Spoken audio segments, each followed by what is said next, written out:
हिरण्याक्ष भगवान वराह रूपी विष्णु के पीछे लग गया। वह कभी उन्हें निर्लज कहता, कभी कायर और कभी मायावी कहता, पर भगवान विष्णु केवल मुस्कुरा कर रह जाते। उन्होंने रसातल से बाहर निकलकर धरती को समुद्र के ऊपर स्थापित कर दिया। हिरण्याक्ष उनके पीछे लगा हुआ था, अपने वचन बाणों से उनके हृदय को वेध रहा था। भगवान विष्णु ने धरती को स्थापित करने के पश्चात हिरण्याक्ष की ओर ध्यान दिया।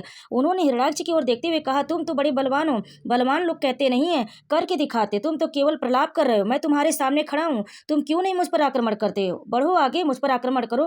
हिरण्याक्ष की रगों में बिजली दौड़ गई। वह हाथ में गदा लेकर भगवान विष्णु पर टूट पड़ा। भगवान के हाथों में कोई अस्त्र शस्त्र नहीं था। उन्होंने दूसरे ही क्षण हिरण्याक्ष से हाथ से गदा छीन कर दूर फेंक दिया और भगवान विष्णु ने तुरंत अपने सुदर्शन चक्र का आवाहन किया। उन्होंने अपने चक्र से हिरण्याक्ष के त्रिशूल के टुकड़े टुकड़े कर दिए। हिरण्याक्ष अपनी माया का प्रयोग करने लगा। वह कभी प्रकट होता तो कभी छिप जाता, कभी अट्टहास करता तो कभी डरावने शब्दों में रोने लगता, कभी रक्त की वर्षा करता तो कभी हड्डियों की वर्षा करता। भगवान विष्णु उसके सभी माया को कृत्यों को नष्ट करते जा रहे थे। जब भगवान विष्णु हिरण्याक्ष को बहुत नचा चुके तो उन्होंने उसकी कनपटी पर कस कर एक चपत लगाई। उस चपत से उसकी आंखें निकल आई। वह धरती पर गिर कर निश्चेत हो गया। भगवान विष्णु के हाथों मारे जाने के कारण हिरण्याक्ष वैकुंठ लोक में चला गया। वह फिर भगवान के द्वार का प्रहरी बनकर आनंद से जीवन व्यतीत करने लगा। भगवान विष्णु से प्रेम करना भी अच्छा है, बैर करना भी अच्छा है। जो प्रेम करता है वह भी विष्णु लोक में जाता है, जो बैर करता है वह भी दंड पाकर विष्णु लोक में जाता है। प्रेम और बैर भगवान की दृष्टि में दोनों बराबर, इसलिए तो कहा जाता है कि भगवान सब प्रकार के भेदों से परे हैं।